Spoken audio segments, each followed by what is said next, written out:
싱가포르에서 중국인들의 만행을 보고 한국에서는 무엇을 느꼈을까요? 사연 지금 시작합니다. 인천공항에서 한 발자국 내딛는 순간 서울의 활기가 온몸으로 느껴졌어요. 도시의 에너지가 정말 생생하게 전해졌고 설명하기 어려운 리듬이 흘러넘치는 것 같았어요. 아침의 상쾌한 공기와 약간의 길거리 음식 냄새, 그리고 어딘가 낯설지만 설레는 향기가 섞여 있더라고요. 사진이나 영상으로만 봤던 서울, 그곳에 이제 제가 서 있었어요. 도시의 심장을 느끼며 숨을 쉬는 이 순간이 참 벅찼어요. 안녕하세요. 저는 제시카예요. CBS 기자로서 한국을 주제로 한 기사를 쓰기 위해 이곳에 오게 되었어요. 이번 취재는 단순한 업무가 아니었어요. 도쿄, 파리, 이스탄불 같은 대도시들도 방문해봤지만 서울은 뭔가 다르게 느껴졌어요. 과거와 현대가 공존하는 이곳은 마치 모든 구석에 숨겨진 이야기가 저를 기다리고 있는 듯 했죠. 해가 막 떠오르기 시작하면서 도시에 부드러운 빛이 퍼졌어요. 고층 건물들이 하늘 높이 서 있고 각기 다른 모양이면서도 퍼즐처럼 하나의 도시를 이루고 있었어요. 현대적이고 유리와 금속으로 빛나는 건물들도 있었지만 곡선 지붕이 전통을 자랑하는 옛 건물들도 보였어요. 서울은 과거와 미래가 만나는 곳이었고 저는 그 교차점에 서 있는 기분이었어요. 호텔로 가기 위해 택시를 탔어요. 창밖으로 생동감 넘치는 도시 풍경을 바라보면서 사람들로 점점 가득 차는 거리의 모습이 보였어요. 어떤 사람들은 출근길로 바쁘게 움직였고 어떤 사람들은 하루의 시작을 천천히 만끽하는 듯한 모습이었죠. 교복을 입은 학생들, 아침 산책을 즐기는 어르신들, 상점을 준비하는 가게 주인들까지 서울은 이미 깨어나 있었고 저 역시 시간의 흐름 속에서 생기가 넘쳐나는 기분이었어요. 그렇게 명동이라는 번화가를 지나게 되었는데 아침 일찍부터 활기가 넘쳤어요. 알록달록한 한글 간판들이 옷가게부터 화장품까지 다양한 상점을 뒤덮고 있었고 거리 상인들은 손님 맞을 준비를 하고 있었어요.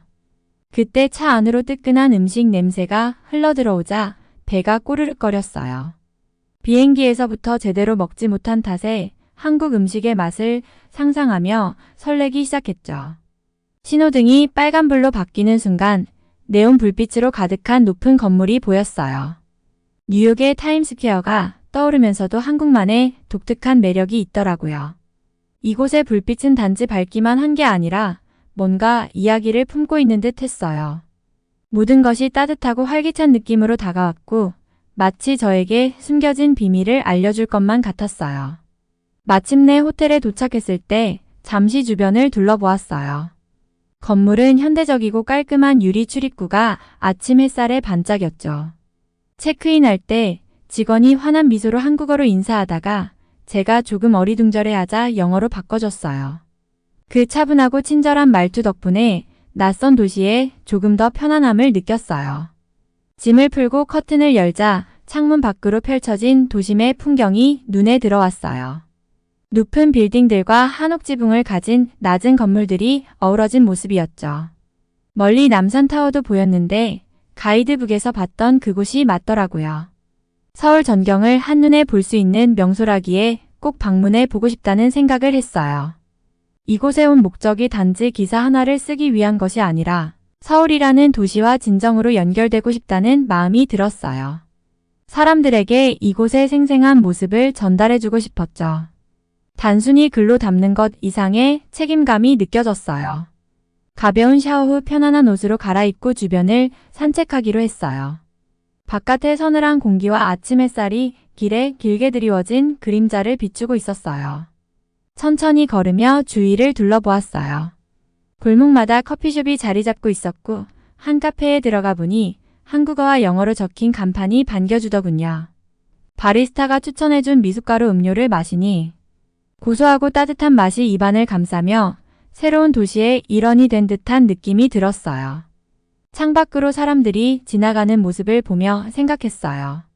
학교에 가는 학생들, 신문을 읽고 있는 남성, 엄마 손을 잡고 길을 건너는 아이까지 모두 각자의 이야기를 담고 있었죠. 저는 이곳에 이 이야기 속에 함께하는 것 같았어요. 서울은 그저 도시가 아니라 다양한 이야기가 교차하는 생동감 넘치는 곳이었어요. 앞으로 펼쳐질 서울에서의 시간들이 설레었어요. 이제 막 시작일 뿐이었고 배울 것과 볼 것이 너무 많다는 생각에 가슴이 뛰었어요. 서울의 심장 소리가 느껴지는 이 순간 저는 깊은 영감을 받았어요. 이곳은 단순한 여행지가 아니라 과거와 미래가 나란히 걸어가는 곳이었고 그 여정을 함께할 준비가 된 제가 서 있었어요.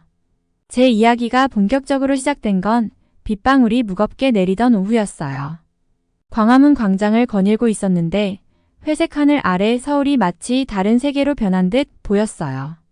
도로와 건물은 빗물에 씻겨 거의 텅 비어 있었고 비가 도시의 활기찬 맥박을 잠시 멈춘 것처럼 모든 것이 조용하고 흐릿하게 느껴졌어요. 광장 중앙에 우뚝 선 세종대왕 동상은 조용하고 위험 있는 표정으로 이 도시를 내려다보고 있었어요. 수백 년 전 이 나라를 이끌었던 그의 유산이 지금도 한국 문화의 깊은 곳에 뿌리내리고 있다는 느낌을 받았어요. 그 앞에 서서 빠르게 변하는 도시와 이 전통적인 상징 사이에 대조가 뚜렷하게 다가왔어요. 바로 그 순간 뭔가 갑작스러운 소란이 제 시선을 끌었어요. 처음엔 한국어로 언성이 높아진 소리가 들려왔고 비록 단어는 이해할 수 없었지만 그 안에 서린 긴장감은 누구라도 알아차릴 수 있을 만큼 강렬했죠. 한쪽에서는 중년의 가게 주인과 깔끔한 정장 차림의 젊은 남자가 날카롭게 대립하고 있었어요. 둘의 목소리는 높아졌다가 낮아지기를 반복하며 마치 폭풍이 다가오는 것처럼 점점 더 긴박해졌어요. 주변 사람들은 호기심을 보이며 하나둘씩 모여들었지만 아무도 쉽게 나서지 못하고 그저 숨을 죽인 채 지켜보고 있었어요.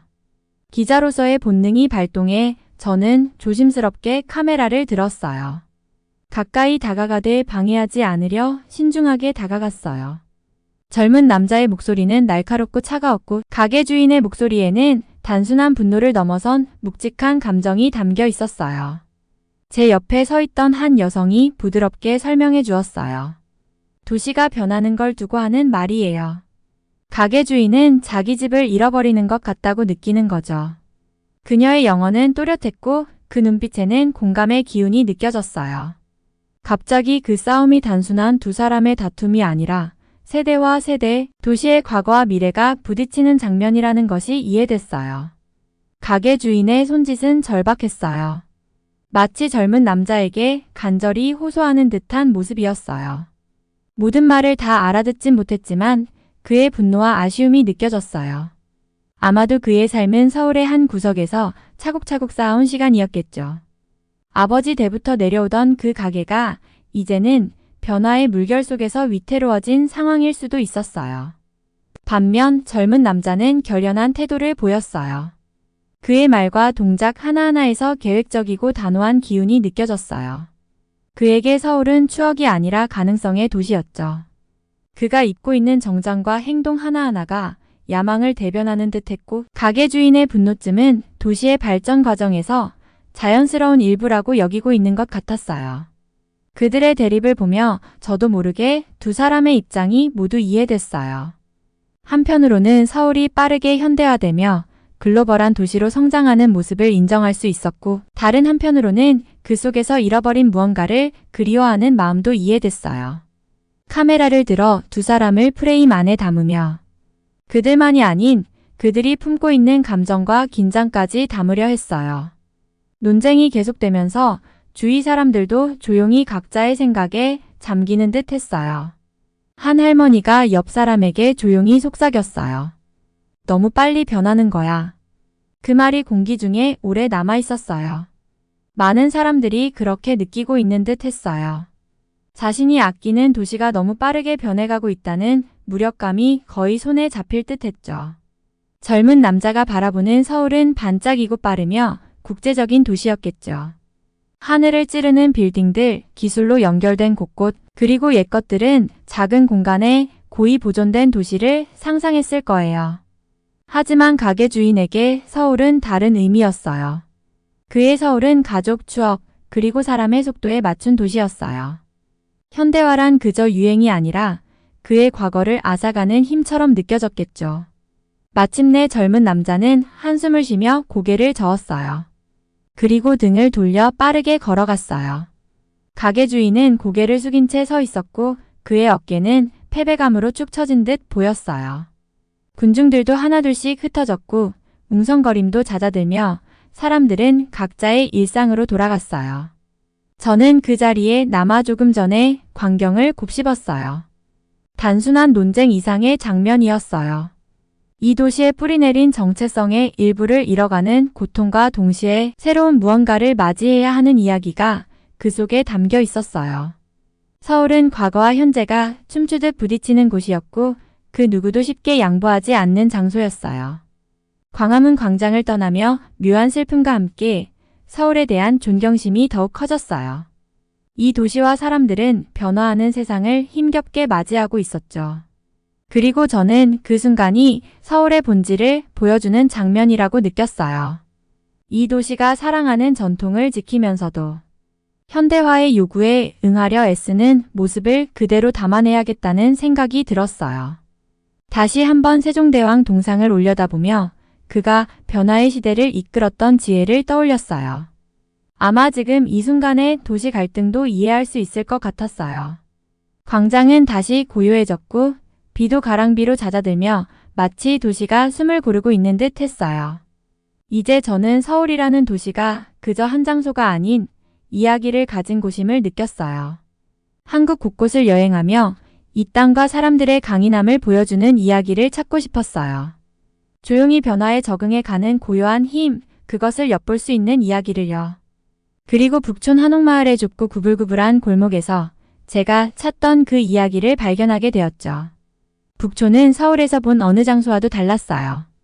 현대적인 구역 사이에 자리 잡은 이곳은 마치 과거의 메아리를 간직한 듯 했어요.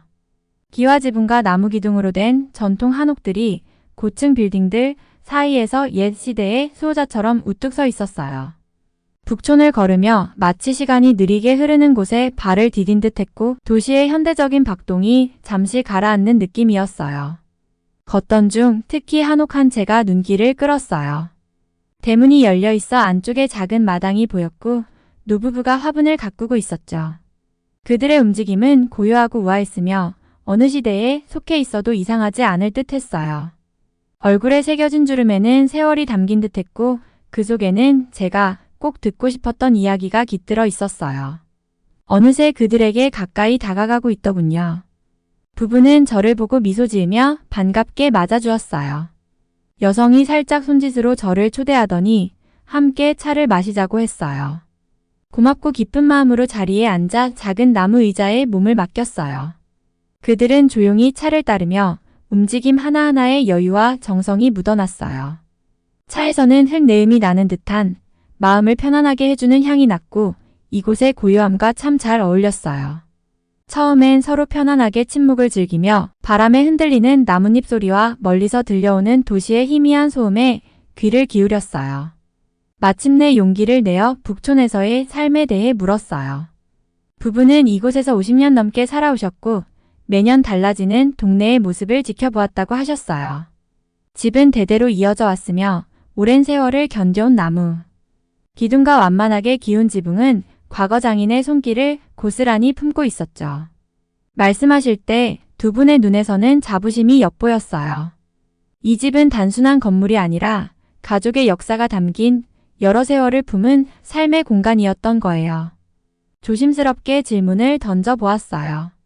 이렇게 빠르게 현대화되는 상황 속에서 그들에게 소중한 동네가 변해가는 것에 대해 아쉬움을 느끼지 않으실까 하고요. 북촌 주변에는 고층 건물과 고급 주거 단지가 우후죽순처럼 들어서고 있었고 이 고즈넉한 동네 위로 그림자가 드리워졌어요. 그들이 자신이 속한 세계가 통제할 수 없는 방향으로 변화하는 것을 보며 상실감을 느끼지 않을까 궁금했어요. 부부는 서로 조용히 눈빛을 주고받았고 그 속에는 이해와 공감이 담겨 있었어요. 남편이 차분한 목소리로 입을 열었어요. 서울이 성장하고 강해지기를 원해요. 하지만 우리 아이들과 손주들이 자기 뿌리를 잊지 않았으면 좋겠어요. 그의 말이 제 마음 깊은 곳에 울림을 주었어요. 단순한 바람이었죠. 도시가 발전하되 영혼을 잃지 않기를, 역사를 잊지 않기를 바라는 마음이요. 이는 마치 한국이라는 나라의 본질을 담은 말 같았어요. 미래를 향해 나아가면서도 과거를 소중히 간직하고자 하는 그 정신 말이에요. 이야기는 계속되었고 그들은 북촌의 역사에 대해 많은 이야기를 들려주었어요. 축제 때가 되면 골목에 이웃들이 모여 즐거운 시간을 보내고 명절이면 서로 찾아 인사를 나누고 아이들이 골목을 뛰어다니며 웃음소리가 울려 퍼지던 시절에 대한 이야기였어요. 그들의 추억 속 북촌은 빠르게 변해가는 시대 속에서도 따뜻한 일상으로 가득했던 장소였죠. 부부는 쓸쓸한 미소를 지으며 옛 추억을 되새겼지만 그 속에는 쓰라림보다는 조용한 수용과 이해가 담겨 있었어요. 이제 보니 서울의 진정한 모습은 이들처럼 조용히 역사를 지키는 사람들 속에 깃들어 있는 것이었어요. 부부의 집에서 현대화는 전통을 지워버리는 것이 아니라 그 옆에 나란히 존재하는 것이었죠. 이것이야말로 한국의 진짜 정신이 아닐까요? 첨단 기술과 고층 빌딩이 아닌 과거의 기억을 현재에 이어가며 다음 세대로 전하는 사람들 속에 한국이 있는 거죠. 부부는 그 후 한옥을 보여주었어요. 오랜 시간 보살핌을 받아 윤이 나는 나무 기둥과 은은한 빛을 비추는 한지 문이 인상 깊었어요. 집의 모든 구석구석이 목적과 의미를 담고 있었고 현대 건물에서는 좀처럼 느낄 수 없는 세심함이 느껴졌어요. 이 공간이 어떻게 수십 년 동안 변화의 물결 속에서도 그 자리를 지켜왔는지 존경심마저 들었어요. 헤어지기 전 이 순간을 사진으로 남기고 싶다고 말씀드렸어요. 부부는 고개를 끄덕이며 집 앞에 서서 잔잔한 미소를 지어주었어요. 카메라를 들었을 때 저는 단지 사진을 찍는 것이 아니라 이들의 이야기를 서울의 영혼을 기록하는 기분이었어요. 이 부부는 그 어떤 고층 빌딩이나 화려한 거리보다 서울을 더 잘 대변해주는 존재였어요. 북촌의 골목을 다시 걸어 나오며 이곳과 깊은 연결을 느꼈어요. 서울의 빠른 발전과 최신 기술을 기대하며 기사를 쓸어온 저였지만 정작 진짜 이야기는 이 고요한 구석에 있었어요. 변화의 소용돌이 속에서도 뿌리를 굳건히 지키며 살아가는 사람들 속에 말이죠. 전쟁과 침략, 수많은 어려움을 겪어온 한국은 이 부부의 집처럼 견고하게 서 있었어요. 저는 그날 북촌을 떠나며 이 도시가 단순히 재건되는 것이 아니라 그 기원을 잊지 않으며 미래로 나아가고 있다는 새로운 깨달음을 얻었어요. 현대적인 서울로 다시 돌아가는 길, 네온사인과 고층 빌딩들이 조금 다르게 보였어요. 그것들은 단순히 야망의 상징이 아니라 과거와 미래의 꿈이 함께 얽혀있는 도시의 거대한 테피스트리의 일부였어요. 저는 이 도시에 잠시 머무는 외국인이지만 이곳의 진정한 모습을 잠깐이나마 엿볼 수 있었던 행운을 느꼈어요. 한국에서 보낸 시간이 길어질수록 이 나라의 층층이 쌓인 이야기가 저에게 하나씩 펼쳐지는 듯 했어요. 서울은 그저 미래를 향해 달려가는 활기찬 대도시가 아니었어요. 역사의 무게와 미래에 대한 희망을 함께 품고 있는 곳이었죠. 매일 새로운 사실을 알게 되면서 이 도시 사람들을 통해 한국의 진정한 정신이 단지 빠른 현대화에만 있는 것이 아니라 과거와 현재를 연결하는 조용하고 굳건한 자부심에 있다는 것을 느꼈어요. 저는 교실로도 발길을 옮겼어요. 그곳에서 학생들은 차분하게 앉아 있었고 그들에게는 드문 듯한 깊은 존경심이 깃들어 있었어요.